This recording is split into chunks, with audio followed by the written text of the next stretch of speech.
Hey guys, it's Tom from FitCure. Welcome back to another day on your new habit of increasing your sleep time. So how did your sleep go last night? I want to know, with those 2 tips that I gave you, hopefully you tried them and hopefully you slept a little bit better. Let me know, I want to know. So now we're going to look a little bit more into developing your own sleep ritual, because sleep is very unique, it's very individual, and it's important that we choose things that are applicable to us. So I'm going to give you 8 tips today. And then I want you guys to take those away and think how those apply to me and my lifestyle, yeah? So first one, get dim. So at night time, one top tip, we spoke about it before when we were on FitCure Ninja Island, turn the lights down at night, put lamps on, red lights, get the candles lit, you know what I mean? A bit of Barry White, maybe, I don't know. Yeah, and then as well, don't ruin it. That was another thing. I put the bathroom, so don't ruin it. So for a lot of us, and I've done this myself, I'm there, I put my candles on, you know, I try and put my best, tightest PJs on, you know, ready to impress Anna. Never works. And I get quite tired and sleepy, and then I think, right, time to brush my teeth, and bang the lights on, and before you know it, I can't sleep. So we need to make sure that the bathroom is quite dark as well, yeah? So don't watch Christmas Carol before you brush your teeth, because it's Ebenezer Scrooge. We don't want that, do we? So make sure it's nice and dark. Think of a way where you can get the dimness in the bathroom as well, yeah? Okay, so no electronics. So again, we've touched on this. So no electronics, they stimulate you, they get you a bit pumped up. We want to be releasing melatonin, so we don't want that light. And as well, don't look at the emails, because it sends you nuts as well. Someone's bound to have sent you an email that's going to either get the brain stimulating or upset you a little bit and make you lose sleep. So try and drop that 30 to 90 minutes before bed. And if you really have to, because there's a point in all of our lives when we have to, there's apps out there, there's things like Flux. If you've got an iPhone or an iPad or whatever, shift it to night shift mode. And as well, if you're not bothered about repelling the opposite sex, blue light glasses, you can get those from Amazon. Yeah, they're quite cool. I think they're coming back, you know, MC Hammer and all that. You could get some of those and watch the TV through those as well. So there are things out there, but my advice is try and get rid of the electronics as well. Try and control what you can control, because you can't control me sending you some dodgy email late at night or, you know, a text message. Try and just take that away from the game completely by not looking till morning. Most things can wait till the morning.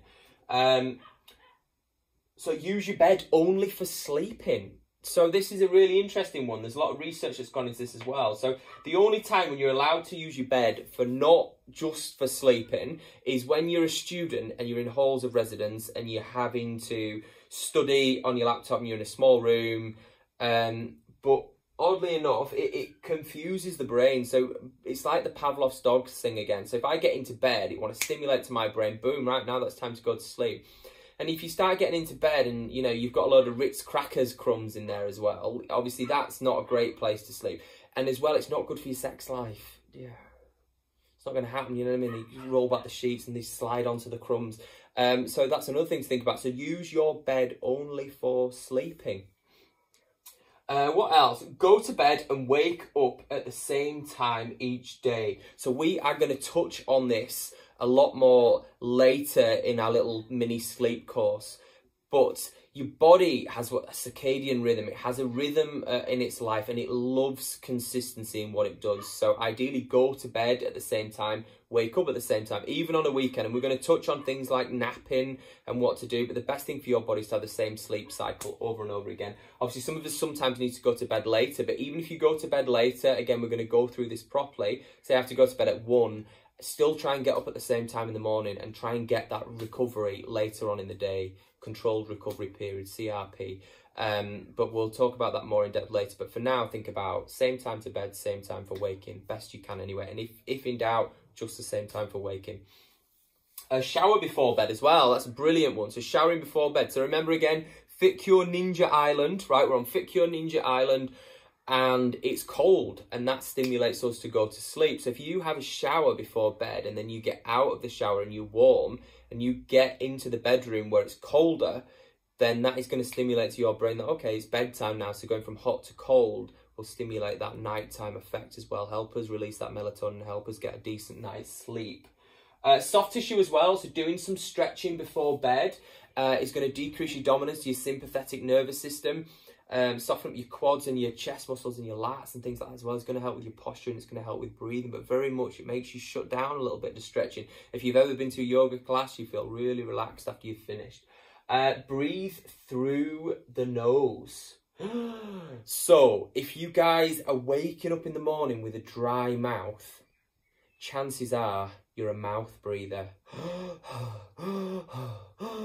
Yeah, so not only is it not the sexiest thing, as well, you don't get as good a night's sleep as a nasal breather.